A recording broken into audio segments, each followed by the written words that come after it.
Gente consciente, bienvenidos a La Conciencia del Mapache, un programa en el que las tardes se vuelven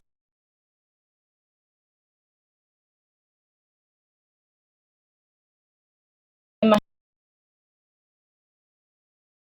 fundidos mientras los saluda colombiana, eh, bióloga de la Universidad Pontificia Javeriana de Bogotá.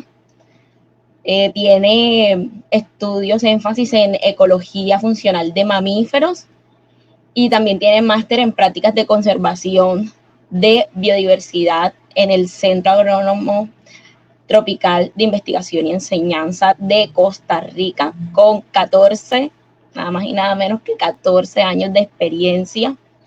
También nuestra entrevistada de hoy es la actual coordinadora de componentes de soluciones socioambientales del proyecto de conservación de aguas y tierras, o PROCAT, como muchos lo conocemos, y tiene experiencia en la gestión de desarrollo local y conservación a través de programas de monitoreo y seguimiento para generar alternativas ambientales y sociales que puedan proteger nuestros ecosistemas y cómo esto se relaciona con las comunidades.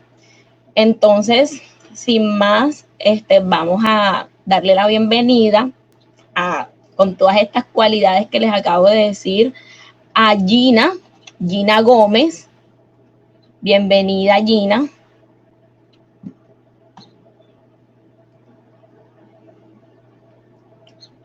Gina, no sé si soy yo solamente, pero no te estamos escuchando.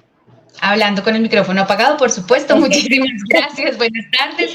Espero que todos estén muy bien. Muchas gracias por la invitación, les estaba agradeciendo por estar en este espacio y igualmente pues felicitaciones por esta charla consciente del mapache. Ok, Gina. Bueno, Gina en el día de hoy nos va a estar hablando, creo que ya vieron en la publicidad que estuvimos enviándole a todos ustedes sobre el tema de hoy, pero profundizando un poco más para que ustedes vayan entrando un poco en contexto. Nos gustaría que Gina nos mencionara o nos explicara un poquito sobre qué se va a tratar la charla de hoy y el tema que nos va a estar compartiendo. Bueno, claro que sí, María José, muchas gracias. Y bueno, como la charla nos invita, espero que todos hayan traído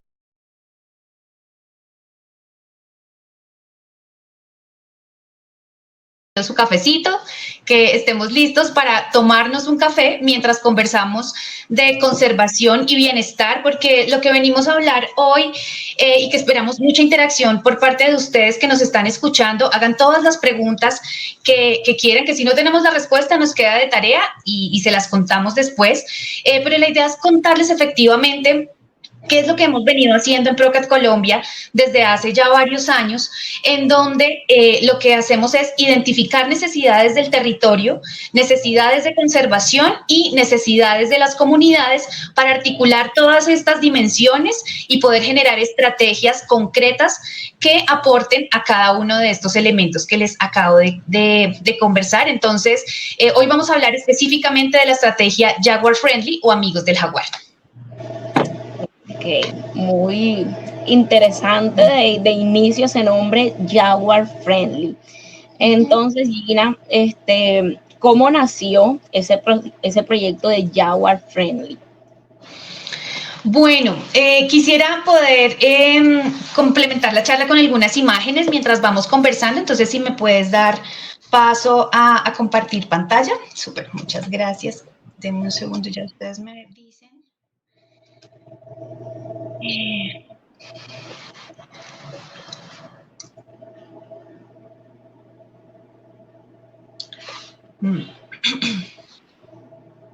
Ahí ya estoy compartiendo, pero me aparece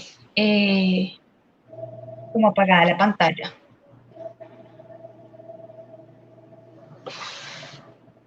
No sé si tienes que darme entrada de la pantalla compartida.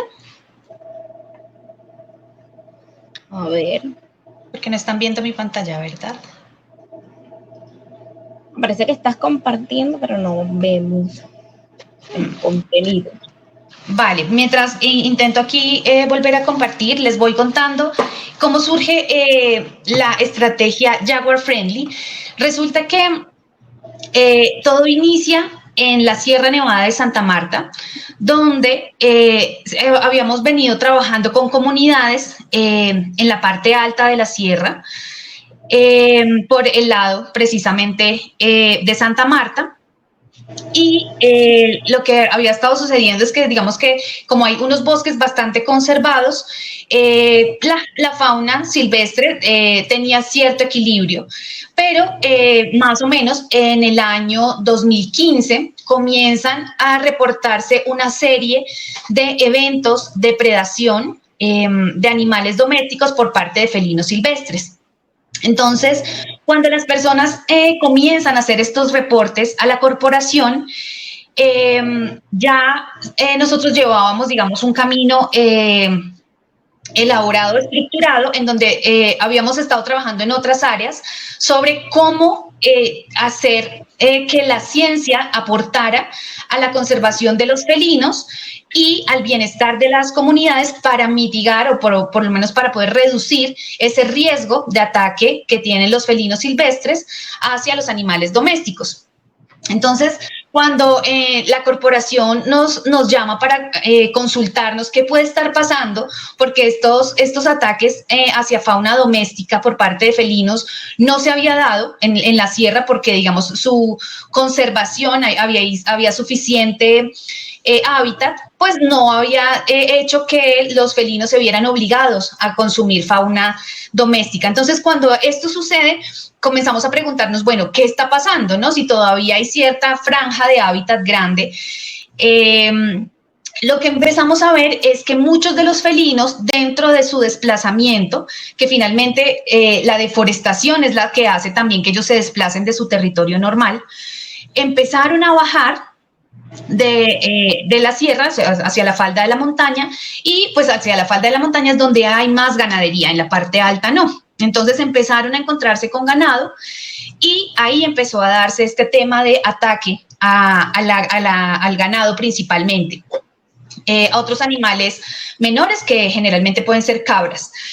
Y entonces lo que empezamos a ver es que, bueno, ¿qué está pasando con esta transformación del territorio, no? Y lo que buscamos era que, ay, sí, ya había aparecido la pantalla. No sé qué hicimos. Exacto, eso, súper. Muchísimas gracias. Entonces, bueno, les estaba contando un poco para... dame un minuto. Contarles... creo que ya volvió a desaparecer el... compartir la pantalla compartida. Pero bueno, lo que les... Creo que debes tener pantalla completa. Ok, sí, así lo tenía. Vale, pero déjame ver. Entonces, bueno, lo que les estaba contando era que cuando comenzamos a ver qué era lo que estaba pasando en este ámbito, vimos que efectivamente los jaguares estaban viendo obligados a bajar y pues estaban encontrando con esta fauna doméstica. Entonces lo que empezamos a traer fue esto que veníamos pensando de la estrategia Jaguar Friendly, a qué está pasando en la sierra y cómo podemos articularla pues con lo que está sucediendo actualmente, ¿verdad? Entonces, espérame que ya creo que voy a lograrlo.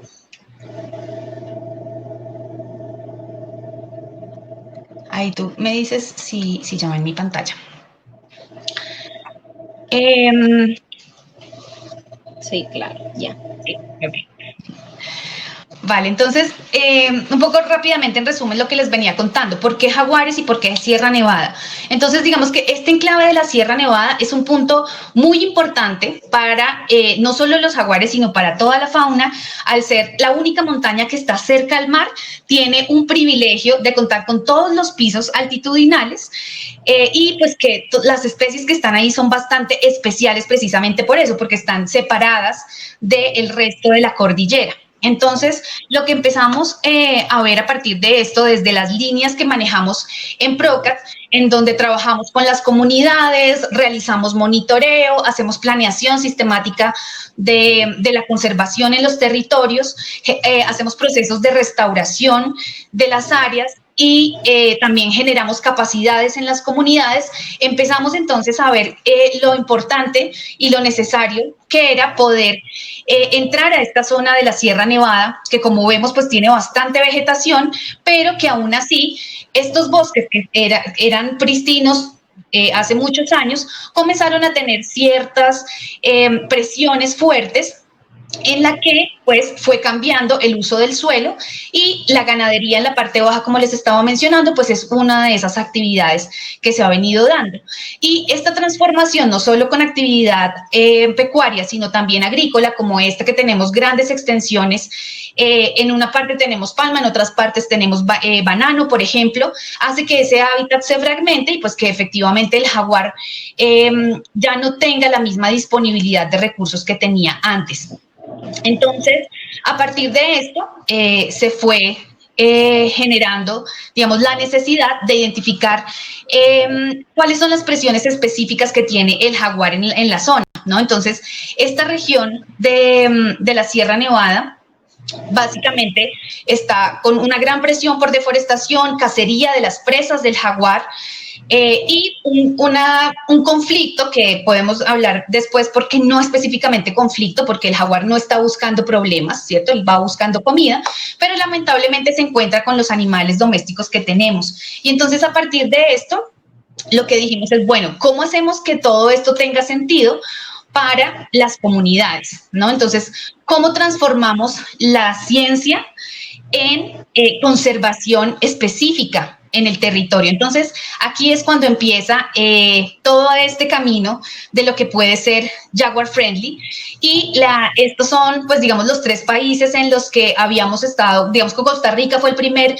país en donde también está PROCAT, y a partir de Costa Rica queríamos traer Jaguar Friendly a Colombia, y pues se nos dio esta oportunidad en la Sierra Nevada de Santa Marta, junto con la Corporación Autónoma Regional del Magdalena. Y un poco contarles pues qué es Wildlife Friendly, que es la empresa que certifica el sello Jaguar Friendly. Entonces, esta empresa es de Estados Unidos, y lo que ellos hacen es que se enfocan en el territorio, identificando cuál es la especie que va a llevar el hilo conductor de esta historia de bienestar y de conservación, ¿cierto? Entonces, a partir de esa especie, que como podemos ver aquí en la parte baja, pues hay Wildlife Friendly de muchos otros animales. Jaguar Friendly es uno de los específicos aquí de América y de Sudamérica principalmente, en los que la idea es apoyar a los agricultores. Y no solo agricultores, sino estas iniciativas tienen de todos los medios de vida posibles. Hay turismo, hay producción de telas, hay producción de alimentos, hay producción también industrial. Entonces, digamos que la idea es que todas estas prácticas se hagan de la mejor manera para que puedan tener su certificado Jaguar Friendly. Digamos que esta gran evaluación del territorio fue la que nos llevó a esto, y esto, digamos que es un resumen de cómo inició este gran camino de Jaguar Friendly en la Sierra Nevada de Santa Marta. Es decir, o sea, Jaguar Friendly es una iniciativa de PROCAT que trabaja directamente con los campesinos en los que el jaguar o los jaguares fueron registrados. Exactamente, digamos que hay diferentes criterios que utilizamos para que una finca pueda ser amiga del jaguar. Entonces, por ejemplo, una de esas es que, como tú lo mencionas, en los predios haya o registro de jaguar, o que las personas hayan tenido algún evento de ataque hacia sus animales domésticos. Ok. Aparte de el registro de jaguares y el ataque de jaguares a fauna doméstica, por así decirlo, hay otras características que deba cumplir pues esos predios para que Wildlife Friendly sea, por así decirlo, como socio o apoye la iniciativa Jaguar Friendly en esa finca? Bueno, sí, efectivamente lo que se hace es, digamos que el hecho de certificar un predio tiene bastante trabajo detrás. Aquí quiero mostrarles, déjenme ver.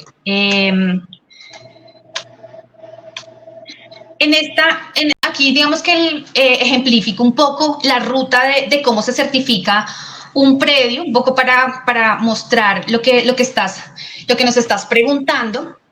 Y lo que se hace primero es hacer una modelación geoespacial para identificar. Tenemos presencia de jaguar, ¿cierto? A nivel no solo regional, sino buscamos hacerlo a un paisaje ampliado, entonces buscamos tenerlo a escalas grandes, pero también pequeñas. Montamos varias capas, entonces en la que está la presencia potencial del jaguar, montamos también parches núcleo de hábitat de jaguar, es decir, son parches de bosque que tienen un área específica que pueden servir para hábitat de jaguar. Y aquí esto porque es muy importante, porque los felinos se desplazan mucho y tienen un área de acción bastante grande. Entonces, por ejemplo, un macho puede recorrer tranquilamente unos 70 kilómetros cuadrados en su territorio, sino más. Una hembra puede alcanzar los 32 kilómetros, es decir, que en el territorio de un macho pueden haber varias hembras, pero eso lo que significa es que tienen que haber parches de bosque bastante grandes para que estos felinos puedan cumplir todas sus funciones ecológicas y biológicas. Entonces, sumamos también estos parches de hábitat, sumamos los corredores potenciales para jaguar para que pueda desplazarse dentro del territorio, y dentro de esto, entonces, teniendo estas variables ya sumadas, se identifican los puntos en donde hay fincas potenciales que pueden estar en esas áreas importantes. Pueden ser en parches núcleo o en corredores principalmente, porque lo que buscamos es que esos predios comiencen a hacer mejores prácticas productivas, disminuyan sus presiones al medio y de esa manera pueda ese sistema productivo ser parte del hábitat del jaguar y sus presas. Entonces, después de tener este mapa, lo que hacemos es socializarlo con las comunidades. Vamos ya después a los predios que han sido identificados como que potencialmente pueden hacer parte de la certificación. Hacemos cartografía social con ellos para conocer cómo está su predio actualmente, qué cantidad de bosque tienen. Y en este caso lo que encontramos era que la mayoría de partes, como sabemos en la Sierra Nevada, en la parte alta, la mayoría de fincas, el sistema productivo que tienen es café. Entonces, aquí por eso hablamos de que tomémonos un café por la conservación, por el bienestar de las familias, porque comenzamos a trabajar con este sistema productivo, ya que el café en la Sierra Nevada permite tener sombra en el cultivo. Entonces, al ser un café bajo sombra, cuando lo vemos desde arriba, no se ve realmente la diferencia entre lo que es bosque y lo que es el cafetal, porque hay unos grandes árboles de guamo, entre otras especies, y esa estructura entre el café y los árboles de sombra permiten que sea un paisaje continuo y van a permitir también que por ahí transiten, como lo vemos acá, tanto los predadores como las presas. Entonces, hacemos también un sistema de monitoreo comunitario. Aquí podemos ver a uno de los caficultores certificados haciendo el sistema de fototrampeo. Y una vez se identifica que efectivamente están los grandes felinos, sus presas, que el cafetal cumple con las condiciones de estar bajo sombra, que tienen una porción de bosque bien conservada, pueden entonces entrar a proceso de certificación, como lo vemos aquí con uno también de los caficultores beneficiados en la Sierra Nevada. Entonces son varios criterios que se van sumando y de esa manera podemos saber cuál es la finca que va a quedar certificada. Gina, y ese era un punto muy importante que yo me preguntaba y que ahora tú me acabas de resolver esa duda, porque sabemos que para que una zona esté conservada o esté apta para una especie en específico, debe cumplir con unas características bastante rigurosas, por así decirlo. Entonces yo decía, ¿cómo es posible que, o sea, el jaguar no se ve afectado en su conservación si los predios en los que se está haciendo esta iniciativa prácticamente son monocultivos. Entonces, muy importante el término de cultivo de café bajo sombra, lo que nos mencionabas de que no hay una gran diferencia entre el resto de paisajes y los predios en los que cultivan el café. Otra cosita, ¿qué beneficios implica la certificación de Jaguar Friendly? Porque es una certificación lo que reciben estos campesinos al proteger al jaguar. Sí, es correcto. Lo que tú mencionas es muy importante en el sentido en que todo el proceso lo hacemos con una rigurosidad científica, tanto biológica como social. En estas caracterizaciones que vemos aquí, se toman en cuenta los aspectos socioeconómicos y ambientales para también incluir familias que, digamos, parte de o sea, unas que ya tienen un claro mensaje y que lo hacen de conservación, en la que ellos nos dicen, con sello o sin sello, nosotros conservamos. Y eso es un boom, y digamos que el sello lo que hace es fortalecer y darles un reconocimiento a ese sistema de conservación que ya están haciendo y que lo pueden seguir haciendo, y entonces su sello es ese reconocimiento. Pero también en este sistema de caracterización nos permite identificar a familias que no tienen de repente los mismos recursos y que pueden estar teniendo opciones de, bueno, voy a cambiar el bosque por más cultivo porque necesito mayores ingresos, y lo que buscamos con esto también es que se convierta en una alternativa en donde las familias productoras aprendan a manejar mejor sus cultivos para que con el cultivo que ya tienen, el área de cultivo que ya tienen, puedan suplir sus necesidades y producir más en la misma área sin necesidad de tener más cultivo, porque de eso se tratan las buenas prácticas agrícolas. Entonces también esta ecoetiqueta, como la hemos denominado, promueve pues la conservación del jaguar y sus presas. Como lo mencionábamos, la idea es que el sello Amigos del Jaguar lo que certifica es que esta finca está permitiendo que su paisaje de unidad familiar permita el paso de jaguares y presas sin ningún problema. Mantener los parches de hábitat del jaguar, que como sabemos pues es una especie sombrilla, en la que lo que asumimos es que al conservar al jaguar y a su hábitat, vamos a conservar todo el resto de animales que están debajo, pues porque el jaguar es como el pilar de la red trófica. Va a haber disminución de la pérdida de animales de los animales domésticos, porque la idea es que también con la creación y fortalecimiento de capacidades se busca que las personas hagan un mejor manejo de sus animales domésticos y reduzcan la vulnerabilidad, porque muchas veces los ataques a fauna doméstica se dan, uno, porque el jaguar pues ya no tiene territorio suficiente, las presas también las hemos diezmado por cacería, pero también porque los animales domésticos suelen estar a veces no con el mejor manejo, entonces no tienen cercas adecuadas, las hembras están pariendo en libertad y esto hace que los animales tengan una mayor vulnerabilidad, ¿no? También mejoramos las condiciones ambientales y de la finca, y de esta manera pues lo que buscamos es que también aumente la productividad. Y además de esto, se mejora la cadena productiva, ya que lo que buscamos también, perdónenme, se los muestro por aquí, justamente acá. En este esquema de proyecto, ¿qué es lo que buscamos? Entonces, se seleccionan estas áreas prioritarias, se caracterizan las unidades productivas, en este caso, pues café bajo sombra, como tú lo mencionabas, es algo muy importante que no tiene la mayoría de monocultivos. En esta parte de la sierra permite darse un café bajo sombra, pero en muchas otras partes del país, si puedo decir, la gran mayoría de lugares donde se produce café, no es bajo sombra, pero es por las condiciones climáticas y geográficas de cada región. La idea entonces es hacer una planificación de la finca en donde se dividen los usos de la finca para saber dónde va a ser de cultivo, dónde va a ser de uso de pecuario, en dónde va a ser la zona de restauración y conservación. Y a partir de esta planificación, entonces se crean capacidades, se fortalecen capacidades a través de capacitaciones con las personas. Entonces, como vemos también los beneficios, como tú lo mencionas, no es solo en que usted ya está certificado y muchas gracias, sino que esta creación de capacidades en donde se hace a través de fincas, escuelas en el campo, que vamos a una finca todos los productores con los extensionistas y ahí en el cultivo realmente es donde se puede ver qué está pasando, cuáles son las enfermedades, cuál es el mejor manejo del cultivo, y esto hace pues que aumente la productividad y que también ellos tengan que usar, por ejemplo, menos agrotóxicos.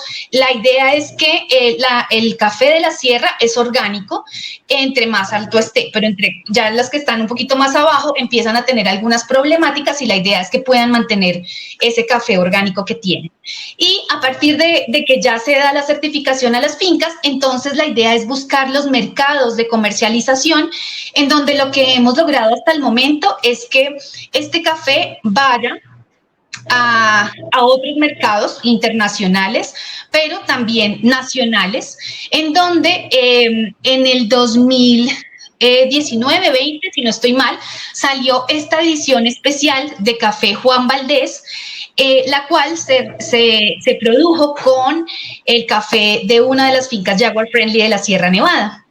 Este café tuvo una venta superior, digamos, a otros tipos de café en la zona, ¿sabes? Y de Colombia. Entonces, la venta de este café lo que hace es que tiene un precio especial y ese sobreprecio que tiene sobre otros cafés va de retorno directamente a los caficultores.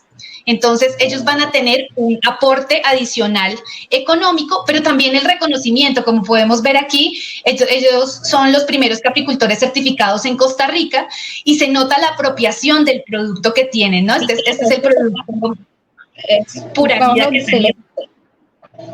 Ajá. Sí, son varios beneficios, pues la idea es que en Colombia también podamos aportar pagando este tipo de cafés que realmente están aportando de manera concreta a la conservación. Bueno, eso sería en aspectos de resultados socioeconómicos con la iniciativa Jaguar Friendly, pero resultados biológicos ¿se ha visto algún impacto significativo en la conservación del jaguar o cómo ha impactado estos resultados biológicamente hablando? Bueno, yo creo que esa es una de las premisas importantes, ¿cierto?, para nosotros en el ámbito de la biología y un poco, digamos que nos ayuda a visibilizar al jaguar y es esta parte que les quería mostrar en que a partir de esta primera fase de certificación fue noticia nacional, pero también internacional, o sea, era el primer, digamos, proyecto que incluía a un sistema productivo específico y que iba a estar trabajando para la conservación de una especie insignia de todo un continente, porque el jaguar, digamos, es la especie americana, ¿no? Por ser el felino más grande del continente.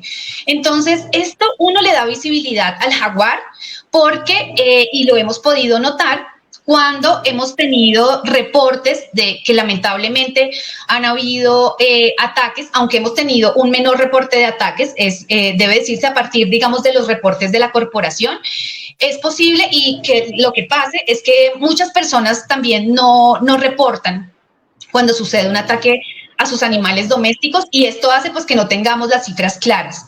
Pero en el nivel de reportes, digamos, que se tenía antes de Jaguar Friendly y el que se tiene ahora, sí han tenido una menor cantidad de reportes. Sin embargo, también lo que ha pasado y es que ahorita, por ejemplo, digamos que hay estacionalidades en las que se da un mayor reporte de ataques a fauna doméstica y lo que se ha visto principalmente es que cuando hay pues lluvias muy fuertes y que con estos cambios del clima que estamos viendo en el que las lluvias son mucho más prolongadas, a los jaguares se les dificulta más conseguir comida, entonces pueden optar por un animal pues doméstico que está encerrado, que no puede huir, pero también cuando le pueden estar enseñando a sus crías a cazar. Es mucho más fácil enseñarle con un animal, nuevamente, que no puede huir, ¿cierto? Con uno que va a salir corriendo en 2 segundos y ya la hembra no le puedo enseñar a atacar. Entonces, digamos que esto puede ser muy crudo para los productores, pero para nosotros desde la biología es maravilloso ver cómo los jaguares se van adaptando y pues también esta enseñanza de hembras a madres, a crías, ¿no? Entonces también lo que pasó es que cuando lamentablemente hubo la muerte de 2 jaguares en la sierra, la gente se movilizó más. La gente empezó a denunciar, empezó a llegar el reporte, este jaguar lo cazaron en tal parte, y entonces eso lo que nos permitió ver es que las personas, como te comento, visibilizaron al jaguar y entonces ahora saben que no está bien cazarlo. Entonces aquí en este proyecto, en esta parte piloto de la sierra, en donde certificamos 7 fincas únicamente, imagínate, de la gran extensión que tiene la Sierra Nevada, solo 7 fincas por el momento, porque es como la parte piloto en esta parte de la sierra. La idea es que podamos extender y cada vez se unan más fincas a la certificación. Tenemos un área de café certificado de 110 hectáreas. Imagínate que es el compendio de estas 7 fincas. Y con esas 110 hectáreas de café se están conservando 435 hectáreas de bosque, lo cual lo que nos muestra es que con este acuerdo de conservación que hacen, porque lo que hacen las personas junto con Procat y la corporación fue firmar un acuerdo de voluntades para decir, miren, nosotros no vamos a talar el bosque, ¿cierto? Lo vamos a seguir conservando. Y esto es hábitat de jaguar.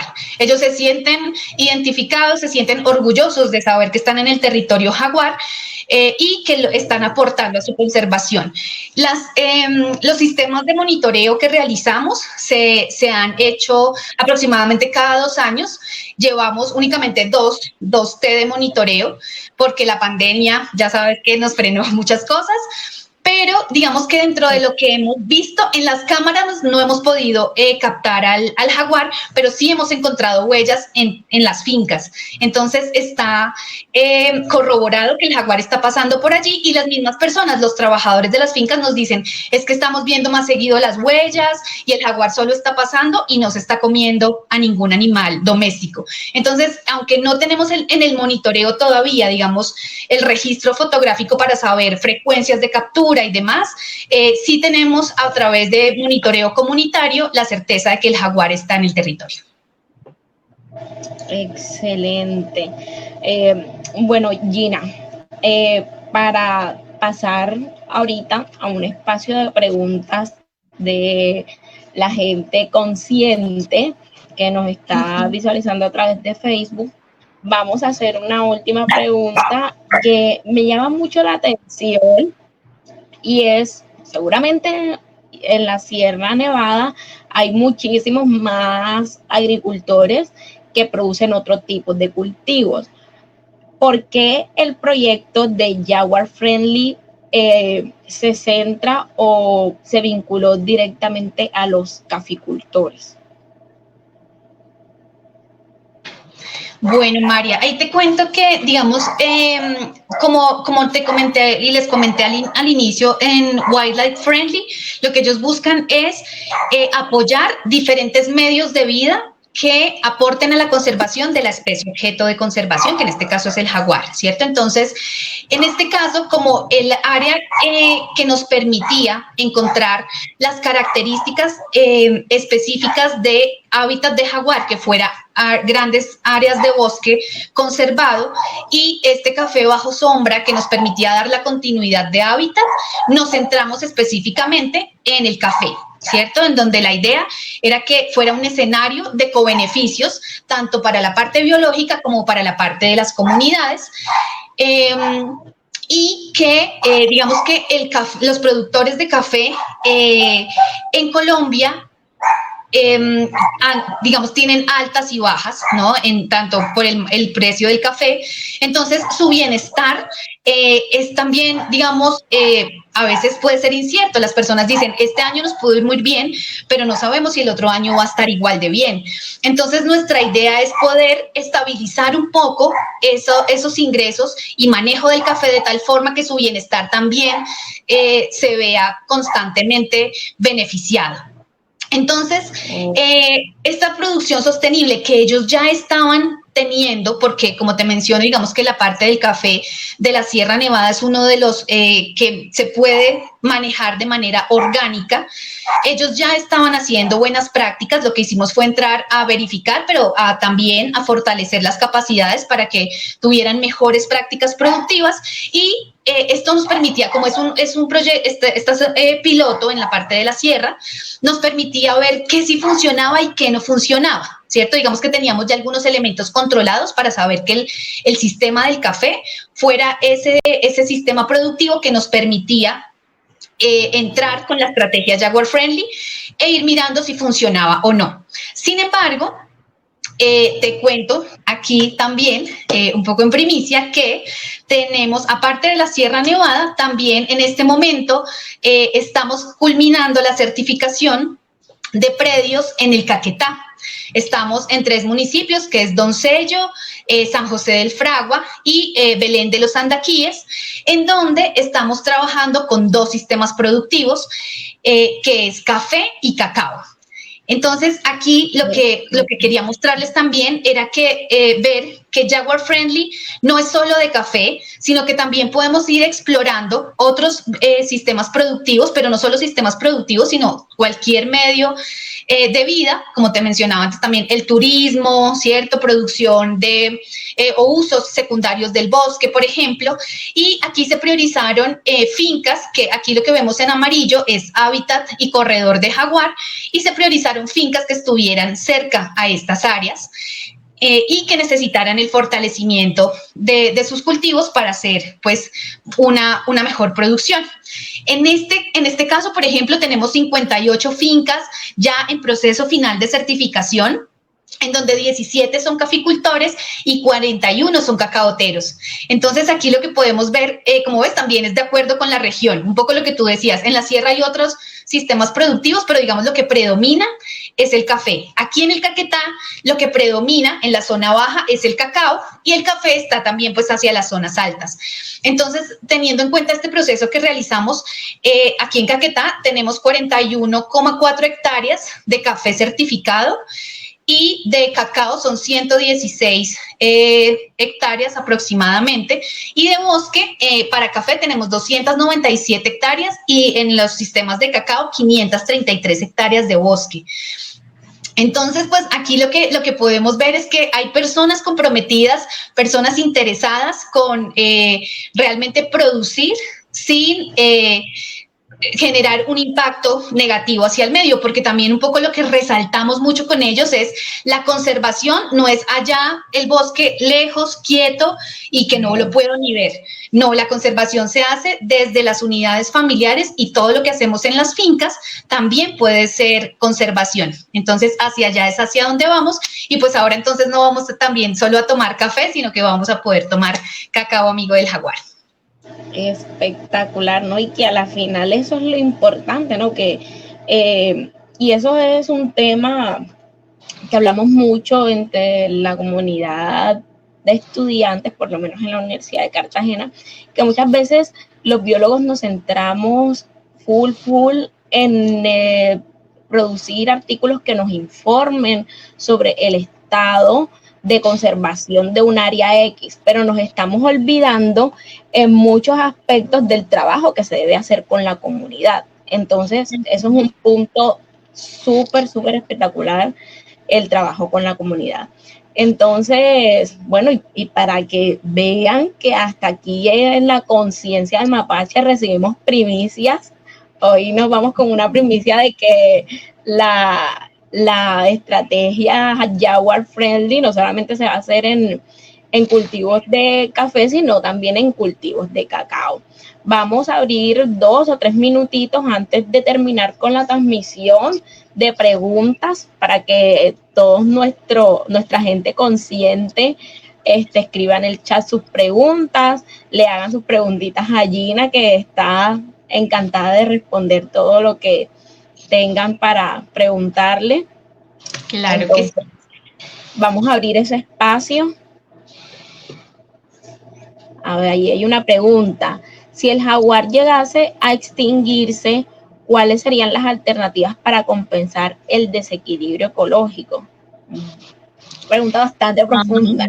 Bianchi Cohen, qué buena pregunta.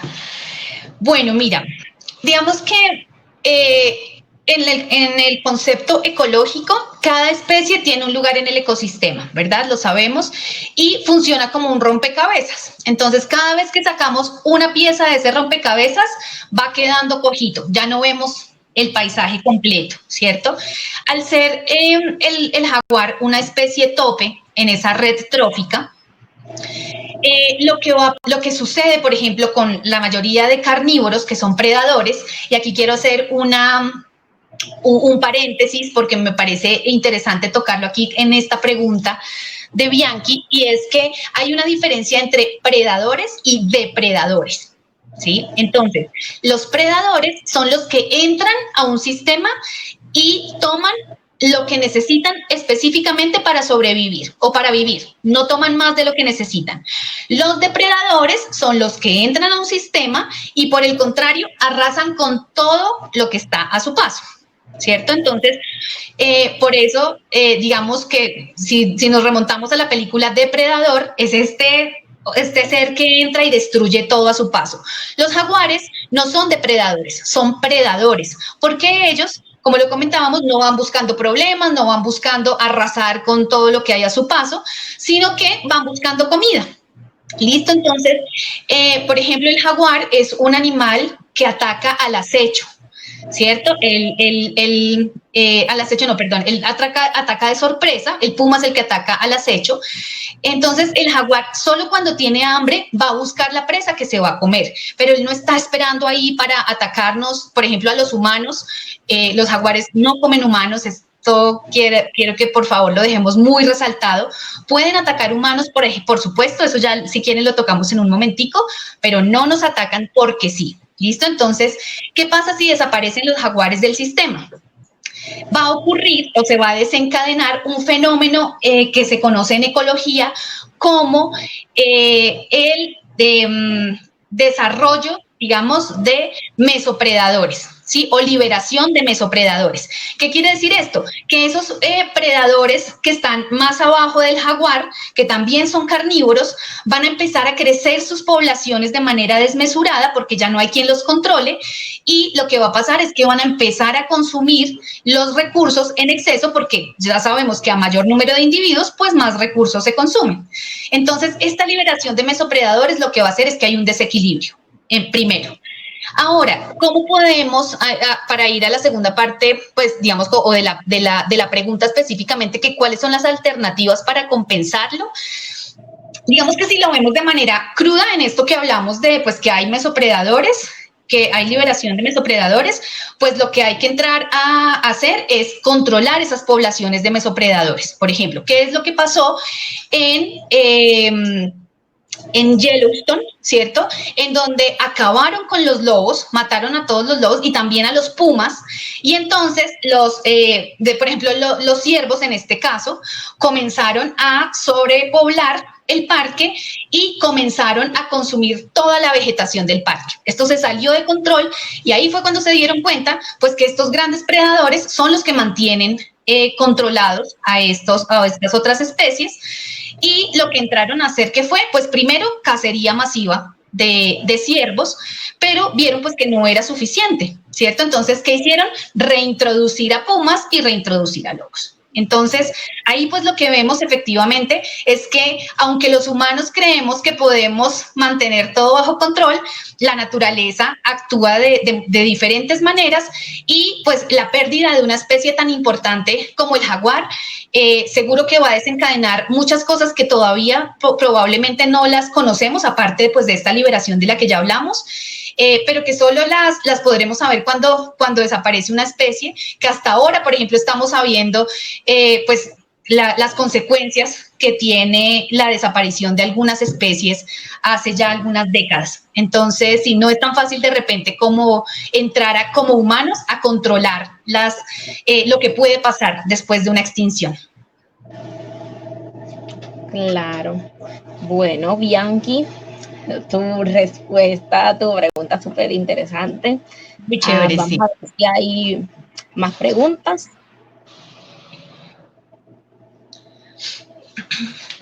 Hola a todos, soy Catherine Pérez. Excelente charla, Gina. Para el 2019 se hizo el reporte de una pareja de jaguar en una finca cerca de Valledupar, la cual tuvimos la oportunidad de hacer seguimiento para al menos un año. Se hizo una evaluación de disciplinas de presa y es muy baja. Los gastos se alimentan principalmente de ganado, los gatos se alimentan principalmente de ganado.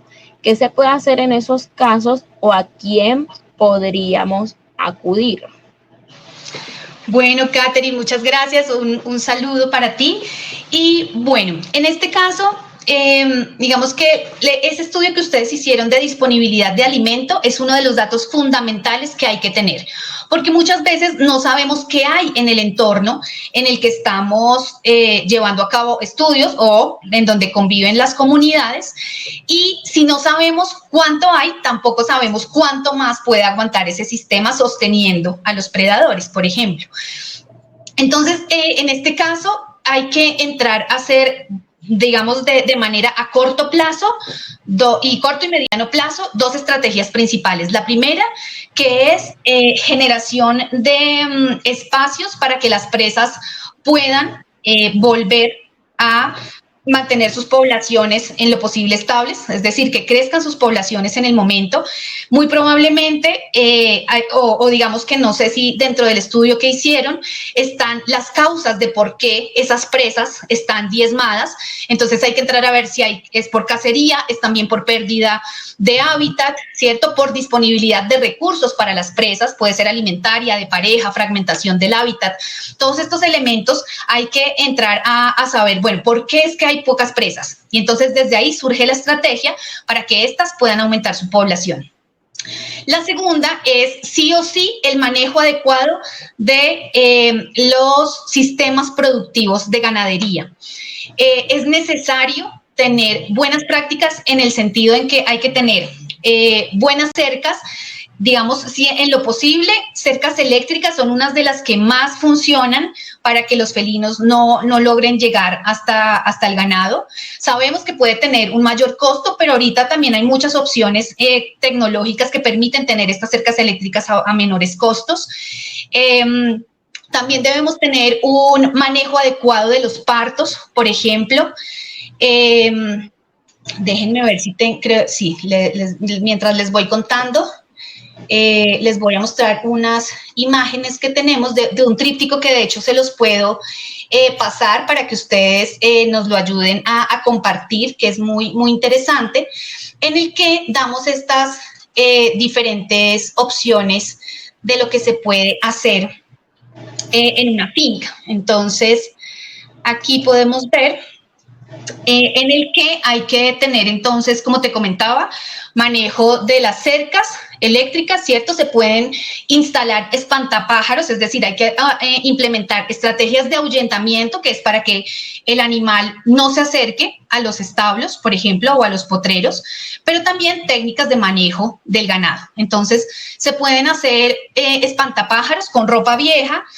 Lo que se hace es que se impregna la ropa con creolina, y el muñeco, la idea es que quede libre para que pueda moverse con el viento. Porque si está estático, sabemos que los animales son súper inteligentes, van a entender que ese humano no es tan humano y entonces ya se van a acercar sin miedo. Otra cosa que se puede hacer es que se puede pegar latas a las manos del espantapájaros para que cuando se mueva con el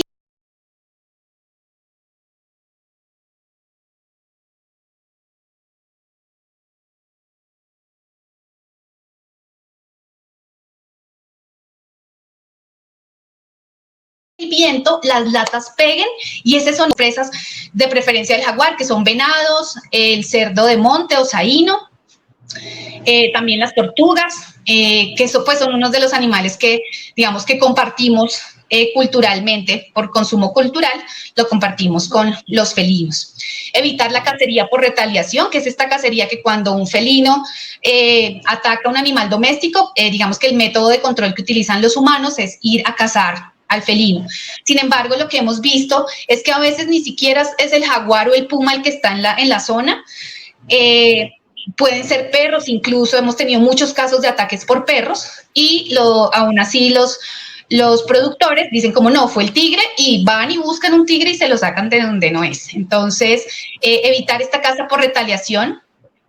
Evitar que los animales entren a los bosques, por ejemplo, a tomar agua o a pastorear, un poco de repente para que lo tengas en cuenta, Catherine, si ese sistema se está manejando allá en la finca en donde ustedes están trabajando, o si ya el ganado está delimitado y no entra al bosque, esto es perfecto, porque el ganado en el bosque es una presa muy fácil, y lo que entiende el jaguar o el puma al encontrarse una vaca, un becerro en el bosque es comida.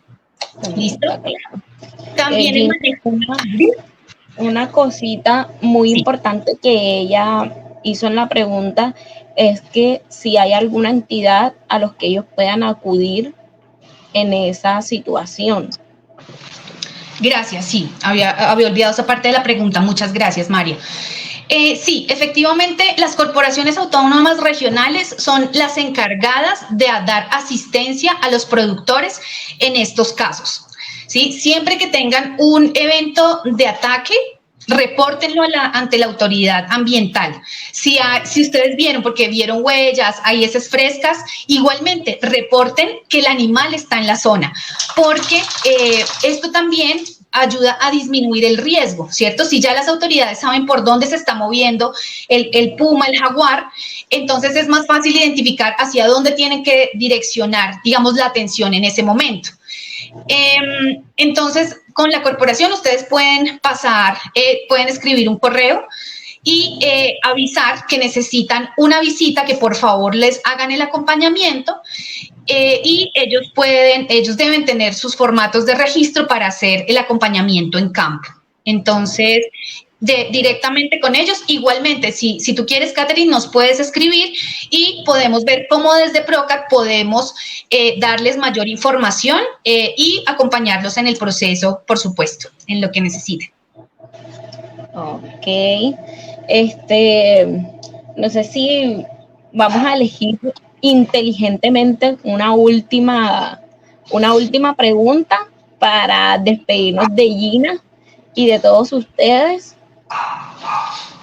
para responder por lo menos. Ok, Cristal Luna dice, en estos momentos, ¿qué afecta más negativamente al jaguar? ¿El calentamiento global o la acción humana concerniente a la caza y o destrucción de sus hábitats? Gran pregunta igualmente. ¿Por qué?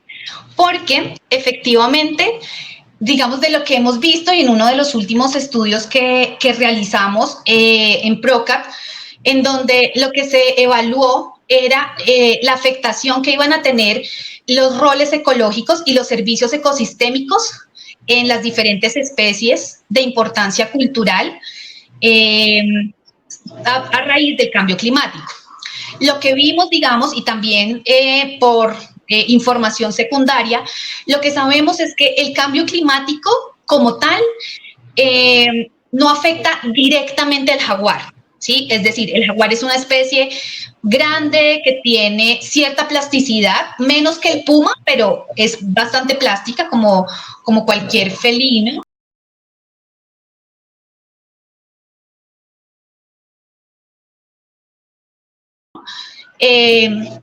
Y lo que va a pasar realmente es que tiene un impacto indirecto. El climático sí va a afectar mucho más a las presas del jaguar. ¿Por qué? Porque tienen un tamaño menor, porque su termorregulación, por ejemplo, no es la misma, hablando de calentamiento global. Recordemos que entre más pequeña es una especie, pues más área tiene para perder o ganar calor, y esto va a hacer pues que sí se vean afectadas en mayor medida por un cambio en la temperatura. El jaguar entonces va a verse con esa cuando se diezmen sus presas, el jaguar va a verse afectado más por la disponibilidad de presas en ese caso, pero también por los cambios extremos que genera el cambio climático en cuanto a lluvias y sequías, ¿cierto? Antes sabíamos, por ejemplo, que cada 4 años venía un periodo de niño, cada 4 años un periodo de niña. hace algunos años ya se cambió a 2 años de niño, 2 años de niña. Actualmente prácticamente estamos 1 año y 1 año, 1 año y 1 año. Y esto es en un periodo muy corto de tiempo. Entonces, no solo está más frecuente ese cambio de fenómeno niño-niña, ¿cierto? En donde sabemos que el niño es que hay periodos, no llueve mucho, hay periodos de sequía, y la niña es que hay unos altos periodos de pluviosidad, de lluvia. Pero entonces, ¿qué pasa también con el cambio climático? Las lluvias van a ser, pueden estar en un tiempo muy corto, muy torrenciales, lo que va a hacer que puedan causarse inundaciones. Y lo que se ha visto, por ejemplo, es que en estas épocas de inundación, en donde de pronto no habían inundaciones antes, o las áreas inundables donde el jaguar, porque es un gran nadador, también hemos visto a los jaguares en videos espectaculares, al jaguar atravesando ríos enormes, ¿cierto? En áreas que eran inundables y ya no son inundables, bien sea por la acción humana o por el cambio climático. Eso también hace que la ecología del jaguar deba modificarse, ¿no? Puede que se vaya adaptando, pero lo que no sabemos es efectivamente qué tanto va a poder adaptarse. Entonces, digamos que yendo a una respuesta concreta a lo que pregunta Cristal, de si lo va a afectar más el cambio climático o las acciones humanas en cuanto a la caza y destrucción del hábitat, definitivamente a corto plazo es la cacería y la destrucción del hábitat. Y es un poco, efectivamente, esta pregunta que haces, el foco en el que nosotros nos centramos de por qué antes los jaguares no estaban generando ataques en la parte baja de la sierra y ahora sí. Y es esto, como efectivamente se han estado dando procesos de deforestación mucho más fuertes en la sierra, en donde hace años no la había.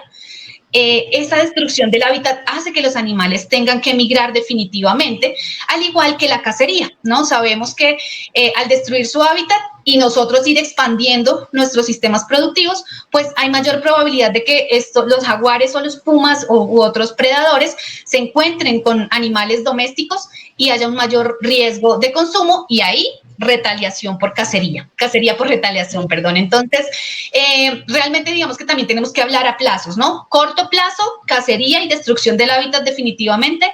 Largo plazo, cambio climático de manera indirecta.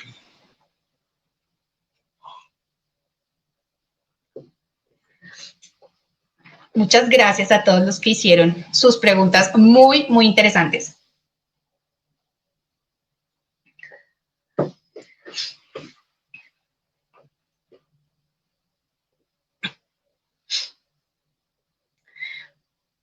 María, no te escucho. No sé si soy yo, probablemente. Creo que a María se le fue la señal. No sé si hay alguna otra pregunta, pero mientras vuelve la señal de María, quisiera agradecer a todas las personas que estuvieron aquí atentas a la charla por su interés. De verdad, muchísimas, muchísimas gracias.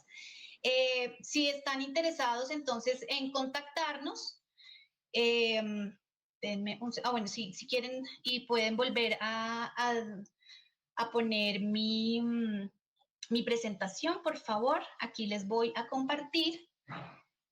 Gracias, denme un segundo. Los datos de contacto de ProCat Colombia.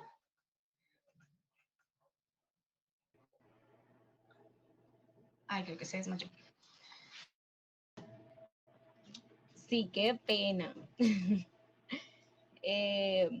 Bueno, gracias, Gina. Esperamos vernos pronto. Gracias a todos por conectarse. Y pues nos vemos en una próxima.